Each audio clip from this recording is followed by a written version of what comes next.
Sir, आप राष्ट्रीय विचारक हो, राष्ट्रीय तौर पे ही आप विचार रखते हो, उसी राष्ट्रीय मंच से ही विचार रखते हो। लेकिन फिर भी एक प्रादेशिक मैं सवाल आपको पूछना चाहता हूँ। महाराष्ट्र की स्थिति जो आज है, महाराष्ट्र में जो सरकार बनी है, उस सरकार के संदर्भ में कुछ फिल्म इंडस्ट्री के तहत को लेकर एक बातें हो रही है कहीं ना कहीं। तो आज एक अभिनेत्री ने यह कहा है कि महाराष्ट्र में राष्ट्रपति की राज लगा दे। तो इस संदर्भ में आप क्या कहना चाहोगे? क्या इसके पीछे नहीं, कुछ? राष्ट्रपति राज के हम समर्थन में नहीं है। ये कॉन्स्टिट्यूशन का मिसयूज होगा, हम इसके विरोध में हैं। कंगना रनावत बीजेपी के, सेंट्रल बीजेपी के नेताओं के इशारे पर काम कर रही है।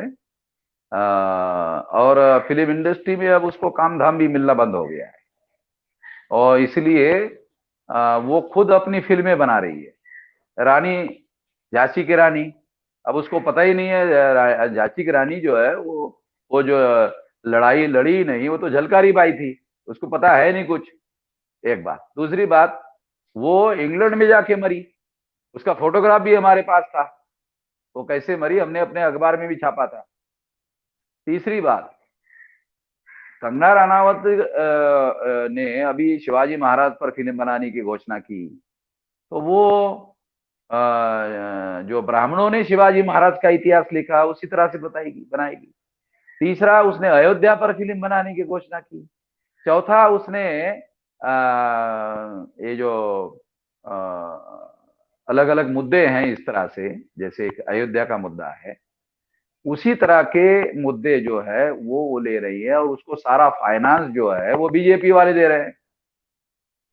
तो उसको फिल्म इंडस्ट्री में काम होना तो मिलना तो बंद हो गया। अगर काम मिला होता तो वो अपनी फिल्में बनाने का काम क्यों शुरू करती? अब वो डायरेक्टर प्रोड्यूसर बन गई है क्योंकि उसको काम मिलना बंद हो गया, उसकी जबान ज्यादा चलती है और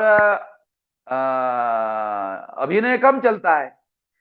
अभी उसने शिवसेना के साथ पंगा ले लिया तो उसका दफ्तर जो है उन्होंने गिरा दिया।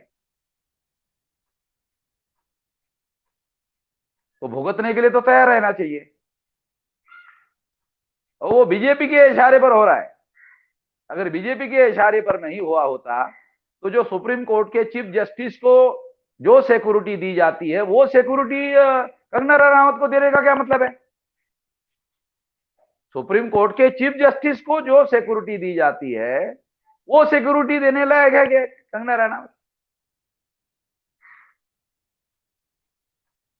और महाराष्ट्र में जब वो आई तो शिवसेना की गवर्नमेंट के पुलिस ने उसका प्रोटेक्शन किया, उसको घर तक पहुंचाया। वो सारी गाड़ियां जिसमें वो बैठी थी वो सारी महाराष्ट्र सरकार की पुलिस की गाड़ियां थी। उसको ये बोलना चाहिए था कि शिवसेना की सरकार की गाड़ियां है, ये गाड़ियां मैं नहीं लेती। अगर वो स्वाभिमानी होती तो ऐसा कहना चाहिए था।